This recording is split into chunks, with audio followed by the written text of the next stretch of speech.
Welcome back. Now we'll take your questions. If you have a question yourself, send it to us at QuranSpeaks.com. So Dr. Shabir, the question today is about, there have been attacks in Edmonton and Las Vegas, unfortunately, and have taken a lot of innocent lives. How does Islam and how should Muslims sort of deal with these situations?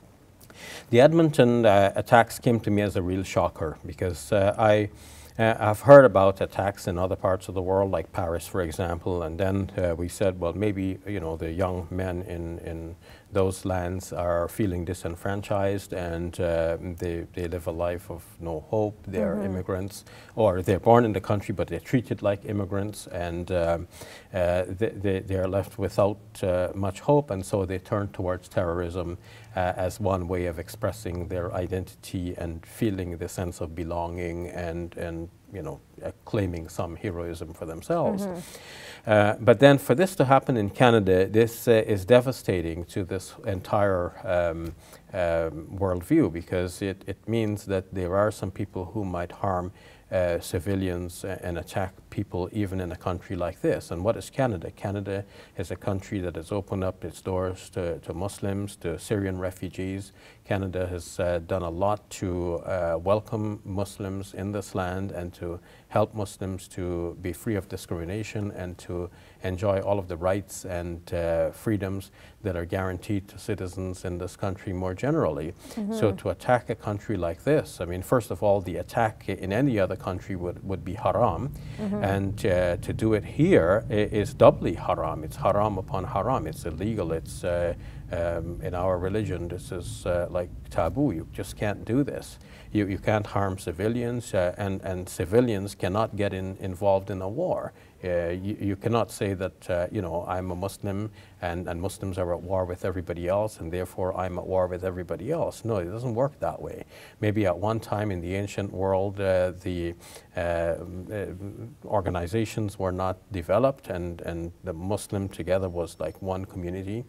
And fighting against everybody else, or really defending themselves against everybody else attacking them.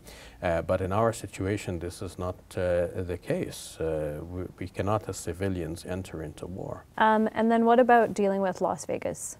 Well, that obviously did not involve Muslims directly, and despite the foolish claim of apparently a Muslim group who says the guy converted to Islam. But there's no evidence of that, and the FBI has denied any Muslim involvement here. But that doesn't mean that Muslims don't feel the pain. I mean, we see people dying and so many hundreds wounded. This is terrible, horrible. We don't want to see that sort of thing happening, and we want to advise the leaders in America, look at your gun problem. That is a serious issue. You have too many guns. And then on the other hand, we have to say that guns don't actually kill people. People kill people using guns. Having guns around just makes it so much easier and so final. But on the whole, people have to get back to their religious scriptures. People have to go back to the Bible, where it says, "Thou shalt not kill."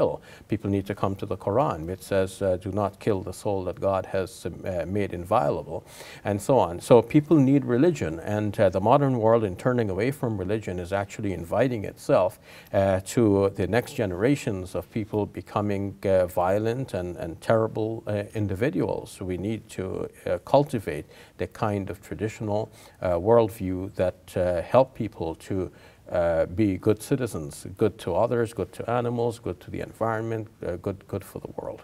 Thank you very much, Dr. Shabir. You're welcome. Hey YouTube, we hope you benefited from this video. If you liked it, or if you didn't, let us know in the comments below. And if you're interested in learning more, check out some of our other videos. And don't forget to subscribe so you can get new videos every Monday, Wednesday, and Friday.